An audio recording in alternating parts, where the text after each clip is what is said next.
है, जब जब अंतर मन से भारत माँ ने सबको पुकारी है। जी हाँ, विश्व के बृहत्तम लोकतंत्र के हृदय स्थली में उपस्थित परम आदरणीय जूरी के मेंबर्स, गणमान्य शिक्षकगण और भारत के विश्व गुरु बनने की उड़ान को पंख दे रहे हैं हमारे युवा शक्ति। मैं अभिषेक कुमार झा पटना ट्रेनिंग कॉलेज की ओर से आप सभी लोगों की उपस्थिति को सादर प्रणाम करता हूँ। सादर मुझे जो बिंदु प्राप्त हुआ है वो युवाओं का क्या योगदान होना चाहिए HIV और एड्स के उन्मूलन में, इससे रिलेटेड है। मैं कोशिश करूंगा निर्धारित समय में मैं अपने विचार रख पाऊं। सर्वप्रथम हमें इस बात को समझने की जरूरत है कि वर्तमान भारत की जो जनसंख्या है उसके 65% लोग युवा हैं। इस बात के लिए हम दुनिया के पहले ऐसे राष्ट्र हैं जिसे भाग्यशाली समझने की जरूरत है। अगर किसी भी समस्या है, किसी भी प्रकार की समस्या है, तो उसका समाधान हमें ढूंढना ही होगा। और ये इसलिए ढूंढना होगा कि भारत में अगर लाखों चुनौतियां हैं तो हमें इस बात को भूलनी नहीं चाहिए कि हमारे पास 140 करोड़ समाधान भी है।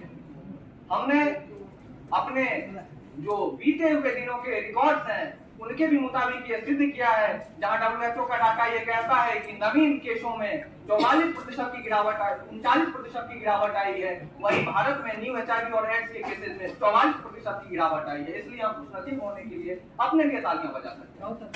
आप जो भी लोग हैं वो इस लक्ष्य को प्राप्त करने में सीढ़ी के भांति काम करते हैं। मैं ये कहना चाहूंगा कि सीढ़ी छत नहीं होती है, किंतु दुनिया की कोई भी ऐसी छत नहीं बनी जो बिना सीढ़ी के पाई जाती। इसलिए आपकी भागीदारी सर्वप्रथम है, सर्वमान्य है। हमारा जो बीता हुआ कल है वो भी इस बात का द्योतक है कि संघर्षों के साये में इतिहास हमारा पलता है।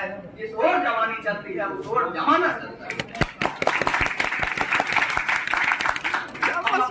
भागीदारी, सौहार्दपूर्ण कर्तव्य और अपने नैतिक मूल्यों के बदौलत इस चीज को हराने में बेशक कायम हो सकते हैं।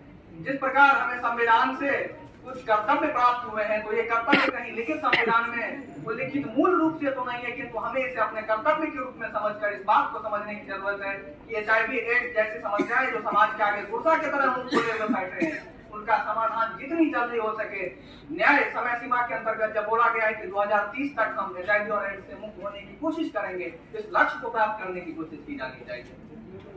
मैं यदि अथर्ववेद का आपको एक श्लोक सुनाऊं तो अथर्ववेद के 7वें खंड और उसके 8वें सूक्त में लिखा हुआ है कि कृतम में दक्षिणे हस्ते कि यदि कर्म मेरे दाहिने हाथ का खेल है तो प्रतिफल जो है वो हमारे बाएं हाथ में खुद ब खुद चले आएगी। अंत में मैं एक शेर आपको अर्ज करना चाहूंगा कि यदि अंधकार को हरने का संकल्प वही कर लेता है तो एक अकेला दुनों की सब अंधकार हर लेता है। बहुत बहुत आभार।